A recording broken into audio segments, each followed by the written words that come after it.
Welcome to Shamrock Reddit Stories, where an entitled stepmother-in-law learns a hard lesson on who knows best how to raise their mildly autistic child.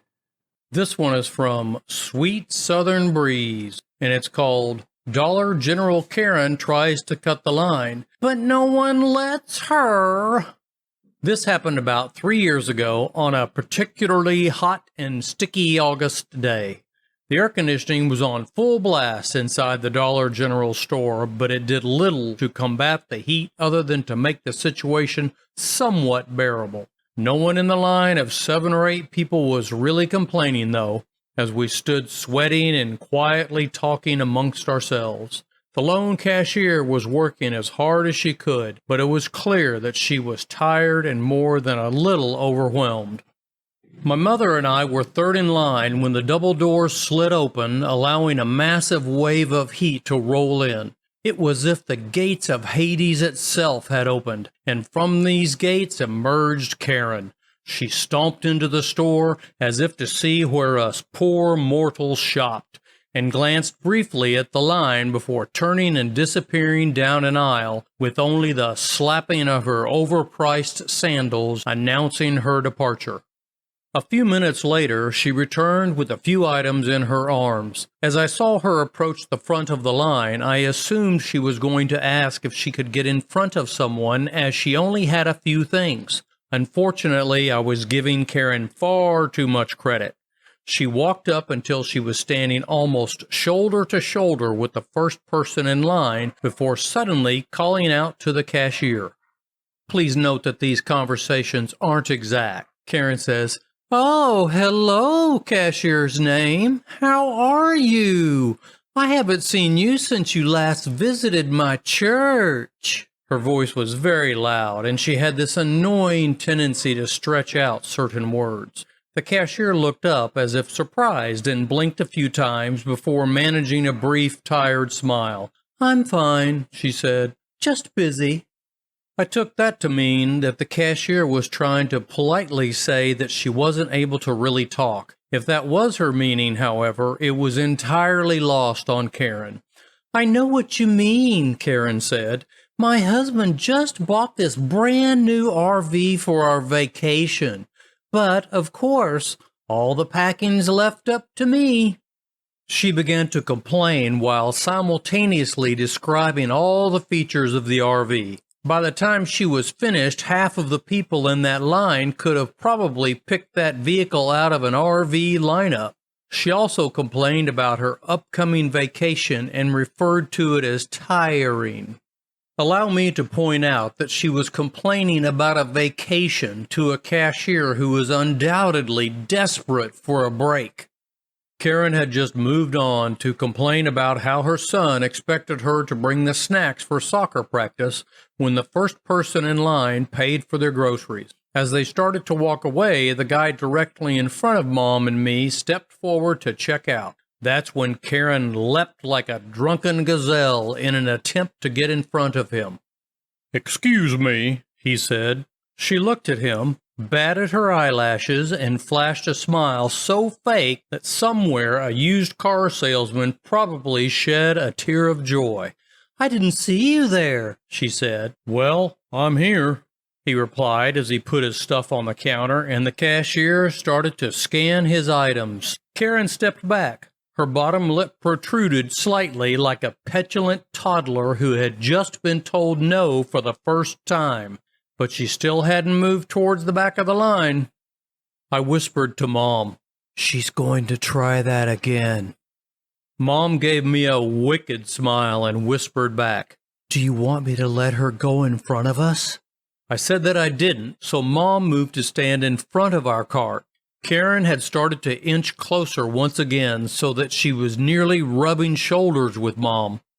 The man in front of us finished, and as expected, Karen tried to jump in front of us. Mom immediately said, "I'm next in line."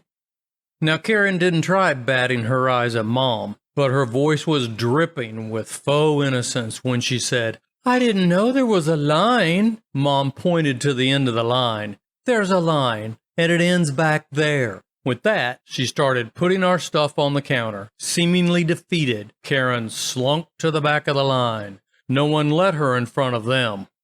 As the cashier continued to ring up our items, I could have sworn that I saw the faintest ghost of a smile. Trying to cut the line. That's just classic entitled people behavior. Am I right? This one's from KGirl08, and it's called Entitled Stepmother-in-Law Had Aversion to Duct Tape. Quack, quack. No, I mean duct tape. Hello. The following story is about my husband's entitled stepmother, and the backstory is going to be a long one. So buckle up and get your popcorn. My husband is the only child from his parents' marriage.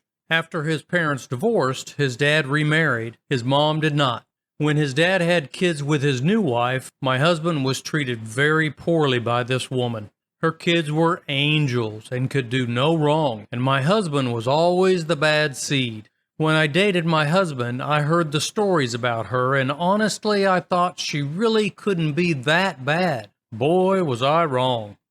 She had always looked down upon my husband and thought that he was beneath her. That meant, as the woman who married him, I too must be beneath her. Things weren't too bad until we started having kids, and then her entitlement began along with her comments. She constantly commented on how bad we were as parents and how we didn't dress or feed our kids properly. She was very hard on me because I was unable to breastfeed my kids. I tried, but just couldn't produce enough milk. She told me that I was so terrible that my kids were raised on formula and how something must be wrong with me if I couldn't produce enough milk and my kids were going to suffer because of it. This woman would constantly talk about how well her children had turned out and how much of an excellent mother she was. They didn't turn out well at all, and she wasn't that great. She would tell us how we would be better parents if we just listened to her and did what she said. In fact, when our second child was born and we told her what his name was, she didn't like it. She proceeded to tell us that we picked an awful name and she would call him by his middle name. I put my foot down and told her that if we wanted to call him by his middle name, we would have named him that. I said his name is this, and that is what we will be calling him, and then dared her to say another word about it. Yes, this woman really exists. She is so bad that I only refer to her as the woman who is married to my father-in-law. Now, our first son has autism. Although we knew he was different, we didn't find out exactly about his condition until he was older. Because of this, when he got old enough to remove his clothes and diapers, he would. No matter where he was, he would always end up naked as a jaybird. As a baby and toddler, it wasn't too much of an issue when he would take off his shirts and pants, but it was a pretty big deal when he would remove his diaper. Imagine chasing a 1-year-old around with a diaper and hoping he didn't make a mess before you could catch him. It was exhausting. I finally resorted to using duct tape. Yes, you heard that right. I started using duct tape. Now, before you get upset, I didn't wrap the duct tape all the way around him. I would put a diaper on him snug enough that he couldn't push it down, but not too tight, and then tear off 2 small pieces of duct tape and place each piece over each of the diaper closures. The duct tape would prevent my son from unfastening the diaper and getting out of it. Now, you can imagine that the woman who is married to my father-in-law took offense to this. She would just go on and on about how horrific it was that I did that and that it was bad enough to be considered child abuse and how I was letting my white trash show. I would just ignore her and go on. Now, on to the story that happened 16 years ago when my son was 1 year old. He is now 17, and this is one of his favorite stories. The cast.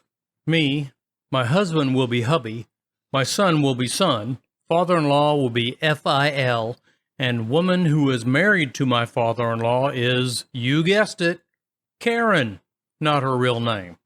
Hubby answered the phone one day, and I could tell that he was talking to his dad. After hubby hung up, he let me know that we have been invited to come over for a visit. The father-in-law had installed some brand new expensive carpet for Karen in their house, and she was wanting to show it off. I was looking to get out of the house, and we don't usually stay too long, so I figured it wouldn't be a big deal. So we decided to go for a visit. We grabbed the diaper bag, which contains the duct tape, some toys, a few snacks and juice, and headed out. When we got to the house, we were instructed to wipe our shoes on the welcome mat and asked to remove them before entering the house. We went inside, and I can see the very nice carpet that was installed. It wasn't exactly white, but I could tell it was very light, and I could tell it was very expensive, and mentally noted jokingly that if I had this carpet in my house, I wouldn't let people wear shoes either. Okay, by now I'm sure that all of you have realized what's going to happen next.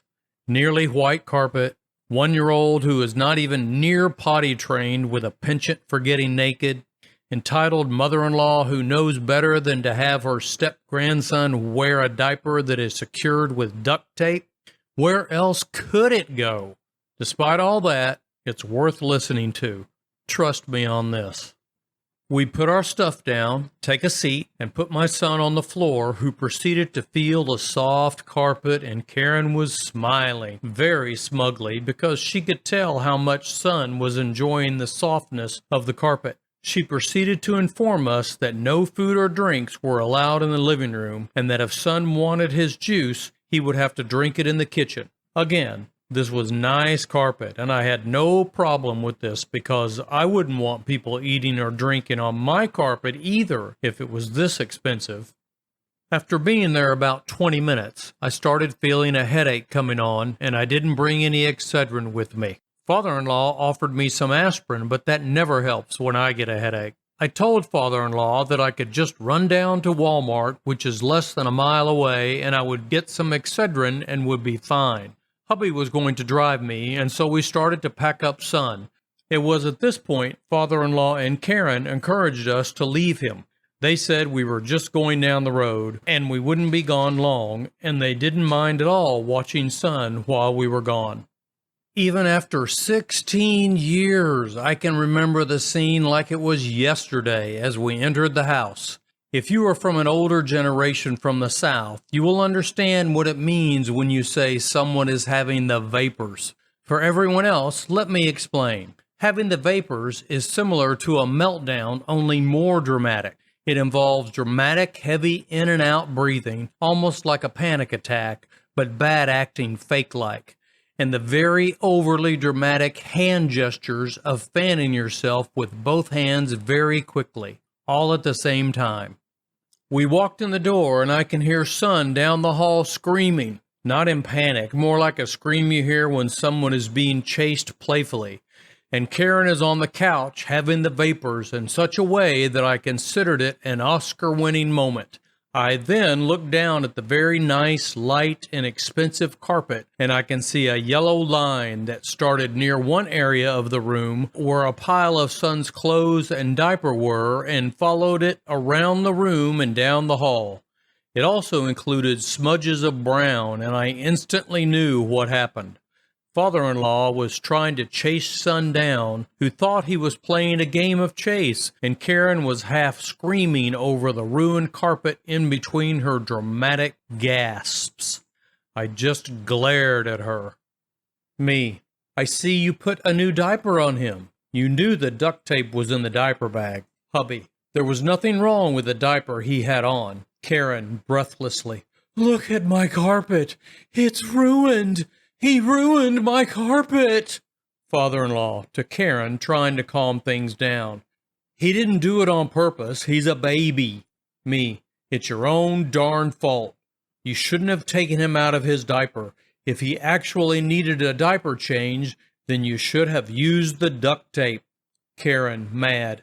I'm not going to use duct tape on him. He doesn't need it. Me, dramatically gesturing with my hands at the entire stained area. Then this is what you get. I turned to pick up son, who was blissfully unaware of the issue at hand and was kind of upset that father-in-law had quit chasing him. I grabbed the diaper bag and son and headed to the bathroom to clean him up. I put a new diaper on him with the duct tape and didn't bother putting a shirt or pants on him because I wanted to leave as soon as possible. By the time I was finished and had entered the living room, Karen was half crying and half yelling. Hubby had picked up the previously discarded clothes and other items we had brought and was waiting by the door, and father-in-law was trying to clean the carpet before any stains set in. I headed straight to the door with son on hip and diaper bag over my shoulder and announced we would not be coming back. We made it to the car, put son in the car seat, who was trying to get his diaper off, and started the drive home. Hubby couldn't stop smiling. He was so proud of son for just being him, and that Karen was dealt a dose of instant karma. I have to admit that I was proud of son too, and couldn't hide my smile any more than hubby could. The baby urinates and defecates on the entitled stepmother-in-law's brand new carpet. The parents scoop up the baby and leave announcing they are never coming back. That's the best entitled stepmother-in-law story ending ever. This one is from Adrienne, and it's called He Thought He Beat Us to the Punch. This story is short and sweet. My cousins and I were returning from my and their sister's graduation. Before we could settle into the 2.5-hour drive home, we needed gas. We were about to pull up to a pump when this total douchebag rushes up to it and then gets out of his car pumping his fist like this makes him the ultimate winner. That's when I noticed that his tank is on the wrong side. In his haste to get there before us, he had neglected to think about what position he needed to be at the pump. Laughing, we all watched this dude try to pull the hose over the car and then try through his open back seat doors. Neither works, and he ends up pulling out of the station without his precious gas. That's all for this one, folks. Seamus and I would like to take this opportunity to thank you for watching and or listening to our stories, and we feel very grateful that we have somehow been able to keep your interest in our channel and have garnered your support. Until next time.